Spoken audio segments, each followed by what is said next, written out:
इन्होंने हमें सिखाया, जब हमने ध्यान परमात्मा से लगाया तो हमें उससे बेनिफिट्स हुए, इस वजह से हमसे इनका जो है कनेक्टेड बना। सौरभ जी, एक होता है कि किसी की अच्छी बातों में, मैं आपसे एक बात कहना चाहूंगी। हाँ, एक होता है कि किसी की अच्छी बातों में आपको भरोसा होना, कोई संस्कार की बात कह रहा है, कोई पॉजिटिव थॉट्स दे रहा है, उसको लेने में कोई बुराई नहीं। लेकिन क्या आप भी मानते हैं कि आपके नारायण साकार हरि उर्फ भोले बाबा वो भगवान के अवतार थे? भगवान के अवतार हैं, वो प्रलय ला सकते हैं? देखिए, भगवान हम इस वजह से कहते हैं, या फिर जो फॉलोअर्स हैं वो इस वजह से कहते हैं, क्योंकि हमारी सनातन संस्कृति में ही एक धर्मशास्त्र में लिखा हुआ है कि गुरुर ब्रह्मा गुरु विष्णु गुरु देवो महेश्वर गुरु साक्षात परम ब्रह्म तस्मै श्री गुरुवे नमः। तो हम उन्हें गुरु के रूप में मान रहे हैं, क्योंकि हमें वो ज्ञान प्रदान कर रहे हैं। गुरु या भगवान? गुरु या भगवान? तो गुरु ही परम ब्रह्म है, गुरु परम ब्रह्म है ना, तो हमारे श्लोकों में लिखा हुआ है, इस वजह से हम वो प्रलय ला सकते हैं। कोई कौन से गुरु हैं ऐसे जो देखो, औरतों का कोई इस भी तरह से हैवानियत से इस्तेमाल करते हैं, लड़कियों को खसीट के ले जाते हैं जिनके शरीर से खून निकलती है? और कौन सा ऐसा बाबा, कौन सा ऐसा गुरु है जो अपने नहलाने के लिए, अपने परिधान के लिए, अपने मसाज के लिए सिर्फ औरतों का इस्तेमाल करता है? मैंने तो इसका जवाब ले लेते हैं। सौरभ जी बताइए। देखिए, ये तो आरोप अब ये लगा रहे हैं, किस हम नहीं लगा रहे, ये हमने आप ही जैसे फॉलोअर्स की जुबानी से सुनी है, इंटरव्यूज है टीवी में। मैं ये बाबा से नहीं मिली, लेकिन आप ही के फॉलोअर्स में आप जैसे बोल रहे हैं ना, गुरुर ब्रह्मा गुरुर विष्णु, कौन सा ऐसा विष्णु है जो अपनी मालिश लड़कियों से करवाता है? ठीक है, उनको जवाब दीजिए। तो अभी इनका कोई अगर ऐसा वीडियो ऐसा कुछ रिलीज हो रहा है तो वो एक अलग विषय है। अच्छा ठीक है, चलिए अंशुमन जी आपके पास आती हूँ। आप देख रहे हैं, लगातार देख रहे हैं, इस तरह के बाबाओं की फहरिस्त बहुत लंबी है, कोई नई नहीं है, ये पहले बाबा नहीं है, और अब एक एक कर सच्चाई सामने आएगी। क्या ये अंधविश्वास, जो लोगों की अंधभक्ति है, वही ऐसे बाबाओं की शक्ति है? ये कैसे हिप्नोटाइज कर लेते हैं लोगों को? देखिए, मैं कैंसर सर्जन हूं, मैं उसकी परिभाषा समझा देता हूं। बाबा कैंसर है जो पनपता रहेगा जब तक रेडिकल सर्जरी कहते हैं scientific temper of the country. संविधान हमारा आर्टिकल 51A सेक्शन H कहता है citizen of India should have scientific temper, वैज्ञानिक भाव की जरूरत है।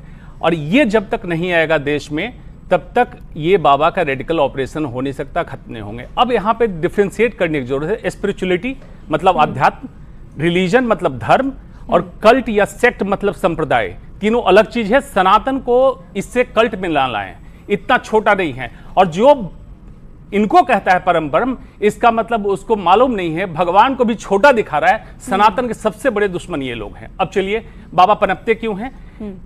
इंसान की जहालियत, इंसान का मनोविज्ञान से छोटा होना, ओछा होना, कमजोर होना, इन बाबाओं का धन है, इन बाबाओं का खाना है।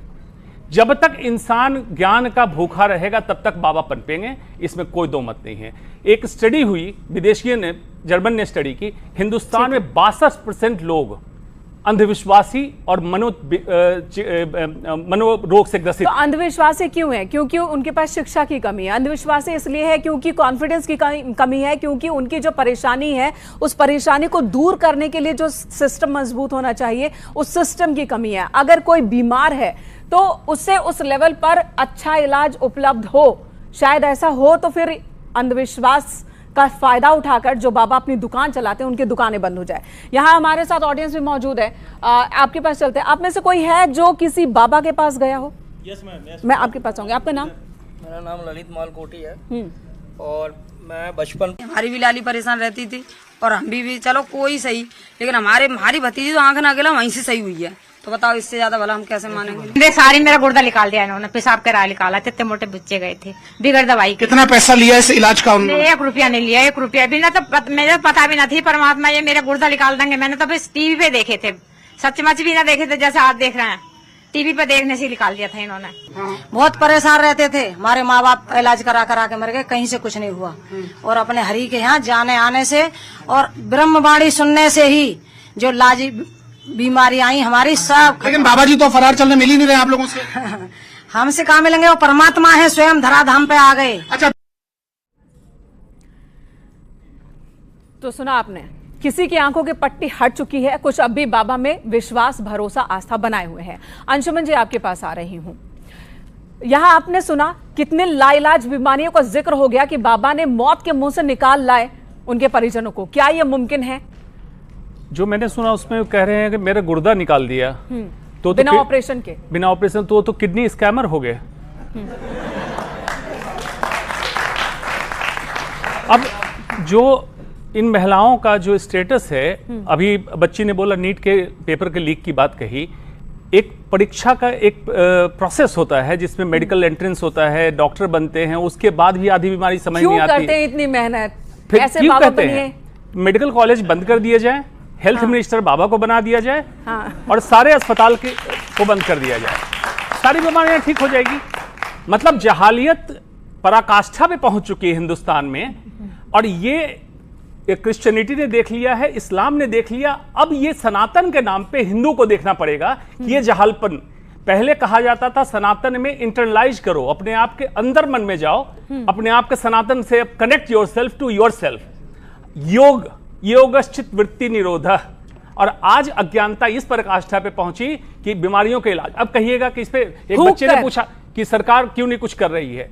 इसलिए कुछ नहीं कर रही है, बच्चे तुम सुन लो जो पूछ रहे थे सरकार क्यों कुछ नहीं कर रही है। सरकार अगर इनको पकड़ेगी ऐसे बाबाओं को तो उनको स्वास्थ्य सेवाएं मुहैया कराने पड़ेगी पूरे हिंदुस्तान में, हर जगह हेल्थ बजट बढ़ाना पड़ेगा, तब इन बाबाओं को बंद कर सकते हैं। कि हर बाबाओं का एक यूएसपी जरूर है, हम बीमारी ठीक करते हैं, बाकी यूएसपी हो ना हो। और 70% बीमारियां साइकोजेनिक होती है, मतलब वो साइकोलॉजिकल है, बीमारी है नहीं। उसमें ये बाबा फूंक मार के, जल छिड़क के, गौमूत्र पिला के, गोबर में नहला के, कुछ ना कुछ करके ठीक करता है। उपलब्ध कराओ। अगर बीमारियों की व्यवस्था सुचारू रूप से उपलब्ध हो जाए भारत में, देखो कितने बाबा बचते हैं। अगर शास्त्री जी लोगों को रोजगार मिल जाए, देखो कितने बाबा बचते हैं। लोगों की शिक्षा का स्तर बढ़ जाए, शिक्षा मतलब क्लास की शिक्षा नहीं, जागरूकता, दिमाग की शिक्षा, इसका स्तर बढ़ जाए, देखो कितने बाबा बचते हैं। बाबा अज्ञानता का पनपता हुआ कुकुरमुत्ता है, बाबा कुछ नहीं होता है। बिल्कुल। और अंशुमन जी, अभी हाल ही में एक पिक्चर रिलीज हुई है महाराज। उस महाराज पिक्चर में 1862 की एक कहानी है, रियल कहानी है, जब भारत गुलाम था तब की कहानी है। एक केस चला था जिसमें वैष्णव समाज को किस तरह से कुछ बाबा जो खुद को महाराज कहते थे, नारायण का अवतार कहते थे, वो किस तरह से शोषण करते थे लोगों का। और वो मामला जो अदालत पहुंचा था, उसी मामले पर आधारित ये मूवी है। उसमें भी जो भीड़ थी ना, लोगों की एक बड़ी संख्या थी, वो जो बाबा कहते थे उन्हीं को मानते थे। मुझे लगता है 1862 से लेकर हम 2024 तक आ गए, बहुत कुछ बदला नहीं है। बड़ी तादाद अब भी ऐसे लोगों की है जो ऐसे इंसानों को, बाबाओं को, धूर्त लोगों को भगवान मानते हैं, तर्कों की अपनी बुद्धि को खत्म कर देते हैं। डीपी शास्त्री जी, हिंदू धर्म के प्रतीकों का, नामों का गलत इस्तेमाल ऐसे बाबा करते हैं, तो हिंदू धर्म से जुड़े लोगों की भी तो जिम्मेदारी बनती है कि उनके पोल को खोलें।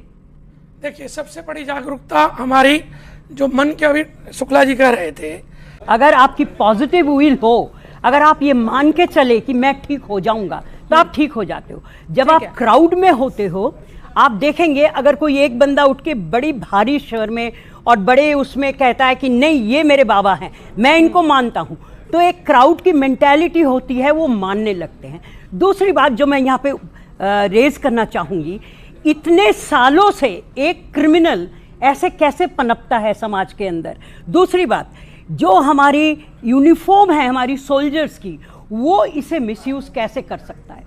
जो ब्लैक कमांडोज लेके घूमता है, वो कैसे नारायण बन सकता है। यही तो सवाल नहीं होता ना, यही तो तर्क नहीं होते। समर्थकों के पास तर्कों की शक्ति की कमी होती है, यही वजह होती है कि ऐसे बाबा घबराए हुए होते हैं, ये डरे हुए होते हैं। आपके पास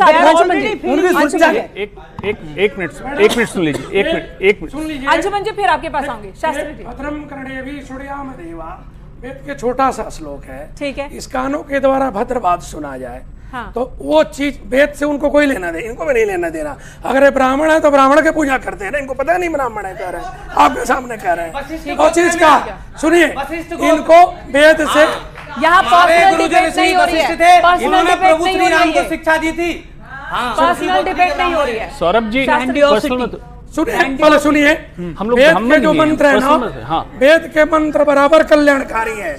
बहुत से भूमि है, गौ से गगन है, औ से अग्नि है, बहु से वायु है, नौ से नीर है। 5 भगवान में जो अक्षर है उसे 5 तत्व है, पंच तत्व को बनाने वाला भगवान है। ये कोई भगवान नहीं है। जिसको मर जाना है मृतलोक में, भगवान कैसे हो सकता है? इन लोग भ्रमित है और दुखी है। और आज के डेट में इनका दिमाग जो है ना, इतना कंसेप्ट बन गिर गया है कि इनको वेद ना पता है ना पुराण पता है। जी, आपने एक बहुत बड़ी बात कही कि अगर ऐसे बाबाओं की दुकान बंद हो जाएगी तो सरकार के सामने बहुत बड़ी चुनौती हो जाएगी, तमाम सरकारों के सामने। उनको चिकित्सा व्यवस्था को दुरुस्त करना होगा, उन्हें शिक्षा व्यवस्था पर और ज्यादा, जागरूकता पर और ज्यादा काम करना होगा। लेकिन यह जरूरी भी है, ये जरूरी भी है।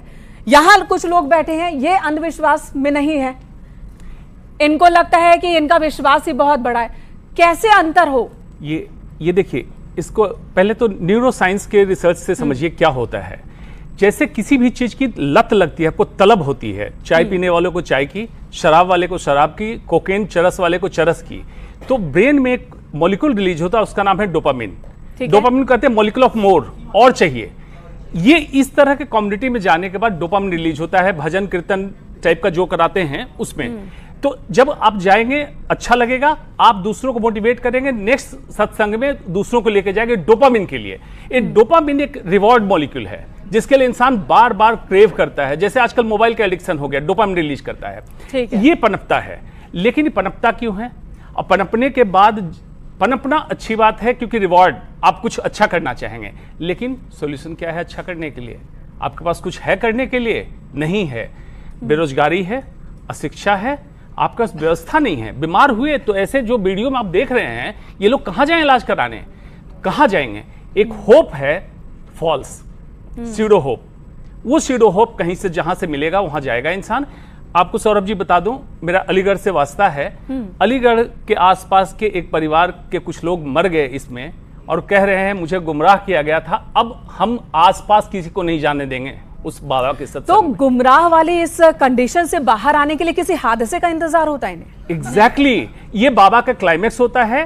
कैंसर की तरह फिर मरते हैं, फिर डिप करते हैं बाबा, फिर नया बाबा, फिर नए बाबा आ जाते हैं, फिर नया बाबा पनपेगा, नई दुकान।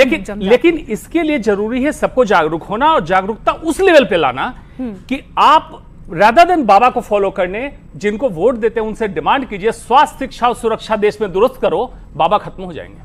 नहीं, और एक चीज और बहुत इंपॉर्टेंट, राम रहीम, ये माता रानी, हमारे आशाराम जी, और ये जनाब है, और ये जो है यहाँ पे पॉलिटिकल विल जो है उसका होना बहुत जरूरी है। ये भी बहुत इंपॉर्टेंट सालों से अगर ये लोग पनप रहे हैं, आपको पता है ये चाइल्ड अब्यूज कर रहे हैं, ये वीमेन लोगों को, लेडीज को अब्यूज कर रहे हैं, तमाम तरह के अपराध इनसे जुड़े हुए हैं, जिन पर अब जांच चल रही है। कुछ सलाखों के पीछे हैं और कुछ और आगे जाएंगे।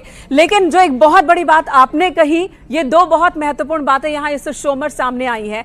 मैम ने कहा कि बहुत जरूरी है कि तर्क शक्ति हो, बहुत जरूरी है कि जागरूकता फैलाई जाए, और पॉलिटिकल विल की कमी होती है। ऐसे बाबा अगर पनपते हैं तो इसके पीछे जाहिर सी बात है वोट बैंक की वो राजनीति होती है जिसकी वजह से पॉलिटिकल पार्टीज प्रेशर में आ जाती और ऐसे बाबाओं को पनप से रोकती नहीं है, बल्कि उनका इस्तेमाल करती है, क्योंकि वो बाबा अपने समर्थकों का वोट उस पॉलिटिकल पार्टी को दिलवा सकते हैं। तो इन बाबाओं को आगे बढ़ने का मौका तमाम पॉलिटिकल पार्टीज देती हैं। और वहीं पर सुविधाओं की कमी है, चाहे वो हॉस्पिटल हो, चाहे वो शिक्षा हो, आज भी उसकी कमी है, जिसकी वजह से लाखों की तादाद में लोग ऐसे बाबाओं के चंगुल में अभी भी फंस रहे हैं और आगे भी फंसते रहेंगे। ये तुरंत खत्म होने वाला नहीं है। ये ऐसी बीमारी है, कैंसर की ऐसी बीमारी है जो तुरंत खत्म होने वाली नहीं है। इसे खत्म होने में लंबा वक्त लगेगा। लड़ाई बहुत लंबी है। ये लड़ाई हर किसी को लड़नी होगी, अपनी जिम्मेदारी निभानी होगी, तभी इस बीमारी को खत्म किया जा सकता है।